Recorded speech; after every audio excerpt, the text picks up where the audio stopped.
ভারত জুড়ে নারী শিক্ষার বিকাশ নিয়ে অনেক অগ্রগতির কথা বলা হলেও বাস্তবে তার রূপায়ণ এখনও সঠিকভাবে হয়নি।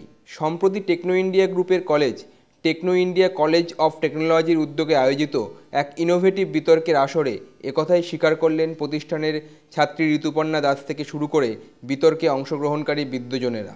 গত 100 বছরে সমাজে নারী শিক্ষার বিকাশ হয়েছে ঠিকই, কিন্তু নারী মুক্তির পথে হাঁটতে গেলে এখনও গোটা দেশকে আরও 100 বছর হাঁটতে হবে। We are the foundation on which the society is built.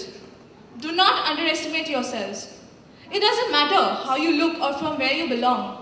What really matters is how well you present yourself and how much efforts you put in to fulfill your dreams. Remember, we can overcome any challenge, any obstacle, any opposition with our determination and confidence. You just have to believe in yourself, come out of your comfort zone and aim big in life. And I'm sure one day you'll be standing right here in my place and telling this to the ones just like you. Thank you. খুব সুন্দর একটি অনুষ্ঠান আজকে techno ইন্ডিয়ার এই breaking barriers এই যে topic নিয়ে কথা হলো আজকে education of the girl child.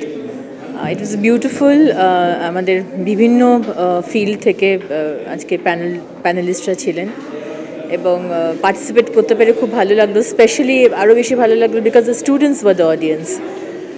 So I think আমাদের being a woman, being a part of the society যেখানে এখনও মহিলাদের সেইভাবে এডুকেট করা হয় না, গার্ল চাইল্ড এডুকেশন পায় না, we have a long way to go, but today's panel discussion was very encouraging.